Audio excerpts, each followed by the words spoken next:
you're certainly entitled to your opinion about whether my report. Well, I would just say to you, Roger, that your initial email indicated that you wanted to talk about Campus Crest because they were doing a project at Auburn. Mm-hmm. The project of which you never asked me about.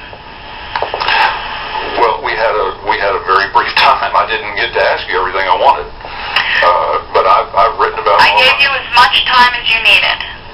I didn't cut you off in any way. You never even raised that as a topic, even though that was the topic you cited in your initial overture to me. Mm-hmm.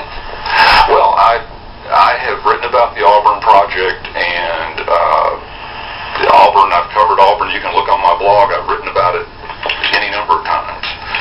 And it's an explanation partly as to why someone in Alabama is interested in Campus Crest, is that he's doing a project at Auburn. And that's factual. Well, it appears from your blog that you had interest in him long before they announced a project at Auburn. Well, yes. His ex-wife, contacted me, and probably in April of 2010, and my wife and I met with her, and she told me a lot of the background on her story, and wanted to know if I would be interested in reporting on it, and I looked up the public documents, and everything she told me is supported in public documents, and that's why I moved forward on writing about it, because it's actually the public documents make it worse than what she made it out to be. And so you can call it personal or whatever. I take mistreatment of our justice system very seriously. I cannot comment on that. I'm not a lawyer. I have no insight into that. Right. I can't comment on that at all. Sure, I understand. And that's why I'm saying that lots of people, many executives, investors, common people, etc., have had messy divorces. So I think that there's a healthy line that people are going to draw between personal life and professional life. Right. And well, one point I might make that to my experience is totally unique to this Rollins divorce case is she filed for divorce against him in South Carolina. And it was Roger, I've heard that. I've read your stuff. Okay.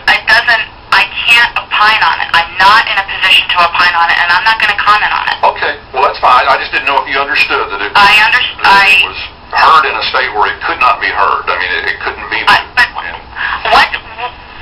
can't do anything with that piece of information, whether it's factual or not. Yeah, that's fine. I'm not. We're just having a discussion between ourselves. But the bottom line, I think, is that I'm going to use the material from our interview the other day. I don't think you want me to, but I'm going to because it was an on-the-record interview, and I think it's relevant. Well, I mean, you can do what you need to do. I'm just saying to you, as a person who apparently is so focused on justice and what's right, etc., I'm saying to you that I feel like you approached me, made an overture to me to have a discussion with me on one thing and then turned it into something else. Okay, well, I'll quote you on that. I'm perfectly happy to do that. So, take that for what it's worth. But, I've tried to be very respectful with you. I've given you, a lot of time, wanted to be very thoughtful in our discussions and, be as accurate and forthcoming as I can be. Well, and you have been, and I applaud you for that. Well, I'm not sure that you're hearing that in the spirit in which it was intended. So I would ask you to think about that before you publish. And with that, I apologize, but I am now 30 minutes late for my 11:10 appointment, so I really must run.